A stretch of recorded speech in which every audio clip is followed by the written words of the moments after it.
এসময়ৰ কথা এজনী বুঢ়ী আছিল। তেওঁ এজাক গৰু পুহি কোনোমতে টুক টাক টাককৈ খাই বৈ আছিল। তেওঁৰ শোৱা ঘৰটো বৰ পুৰণি।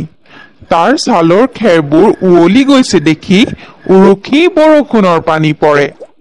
এদিন ডাৱৰীয়া ৰাতি তেওঁ খাই বৈ উঠি প্ৰভু দীঘল ঠেঙীয়াই নেপায় যেন এই বুলি চাঙত উঠি শুবলৈ ললে। সেইদিনা ৰাতি এটা চোৰে বুঢ়ীৰ গৰু এটা চুৰ কৰি নিবলৈ বুলি আহি গোহালিৰ কাষতে লুকাই বহি বুঢ়ী হোৱালৈ বাট চাই থাকিল। এটা বাঘেও গৰু খাবলৈ মন কৰি আন্ধাৰে মুন্ধাৰে মনে মনে আহি বুঢ়ীৰ গোহালিৰ গৰুজাকৰ মাজত সোমাই বুঢ়ীৰ হোৱালৈ বাট চাই আছিল। বুঢ়ীয়ে কোৱা সেই কথাষাৰ বাঘ আৰু চোৰ দুয়ো শুনিলে, কিন্তু দীঘল ঠেঙীয়া মানে কি সেইটো বুজিব নোৱাৰি ভাবিবলৈ ধৰিলে। দীঘল ঠেঙীয়াটো বা কি? বুঢ়ীৰ ভাত ঘুমতি আহিল। চোৰে গৰু চুৰ কৰিবলৈ গোহালিত সোমাল। চোৰে ভাবিলে, কোনটো গৰু ভাল কোনটো গৰু বেয়া কেনেকৈ চিনিম? এতেকে যিটো গৰুৱে তাৰ টিকাত হাত দিলেই জঁপিয়াই উঠিব সেইটোৱে নিশ্চয় চেঙা আৰু ভাল হ'ব। ইয়াকে থিৰ কৰি এটা এটাকৈ গৰুবোৰৰ টিকাত সি হাত ফুৰাবলৈ ধৰিলে। সেইদৰে সি হাত ফুৰাই চাই ফুৰোতে বাঘটোৰ টিকাত হাত পৰিলত বাঘটো জঁপিয়াই উঠিল। চোৰে ভাবিলে, এইটো বৰ পাতন গৰু, ইয়াকে নিব লাগিব। ইয়াকে ভাবি সি বাঘটোৰ নেজডাল পকাই দি তাক খেদি লৈ যাব খোজোতে বাঘে ভাবিলে, এইটো বুঢ়ীয়ে কোৱা দীঘল ঠেঙীয়াহে মোক পালে। এই ভাবি সি আকৌ জাপ মাৰি উঠিল।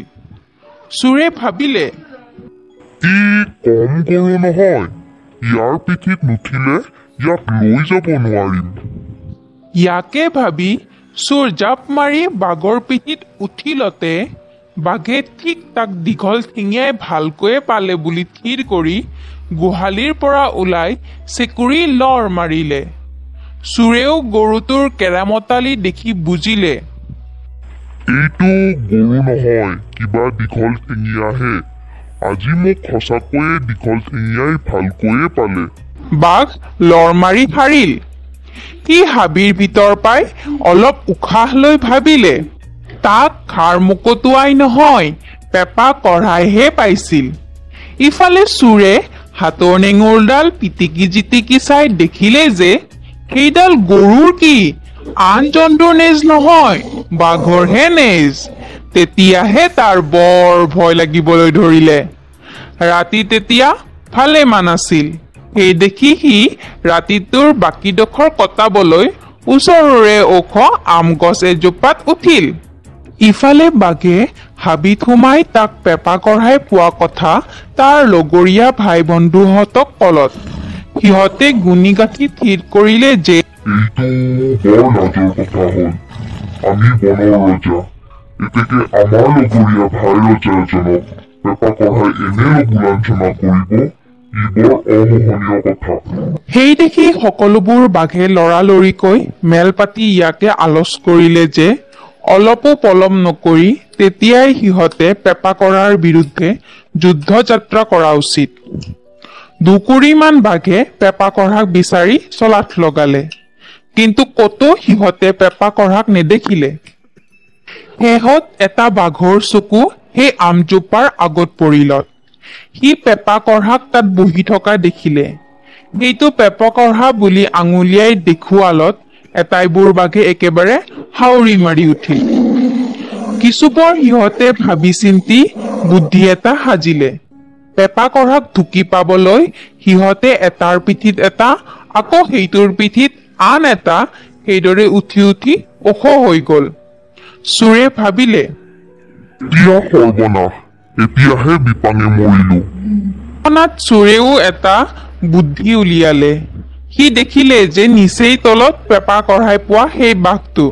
সেই নেঙুৰ খৰা বাঘটোক চোৰটোৱে গলগলীয়া মাতেৰে মাত লগালে। খৰা চাবি চাবি চাবি। খৰা বাঘে ভাবিলে, আকৌ পেপা কঢ়াই আনবোৰক এৰি মুখে ধৰে নেকি। ইয়াকে ভাবি সি চুটি বুদ্ধি হেৰুৱাই হাবিৰ ফালে লৰ ধৰিলে। সি তেনে কৰিলত তাৰ পিঠিত এটা এটাকৈ উঠি ওখ হৈ যোৱা আটাইবোৰ বাঘ থল থল কৰে মাটিত সৰি পৰিল। সিহঁতেও আমাকো পেপা কঢ়াই পালে বুলি ভাবি বৰকৈ ভয় খাই তৰা নৰা ছিঙি লৰি হাবিলৈ পলাই গুচি গল। চোৰে ৰাতিটো তাতে থাকি পুৱাতে গছৰ পৰা নামি তাৰ ঘৰলৈ গুচি আহিল আৰু তেতিয়াৰে পৰা সি আৰু চুৰ নকৰে বুলি শপত খালে।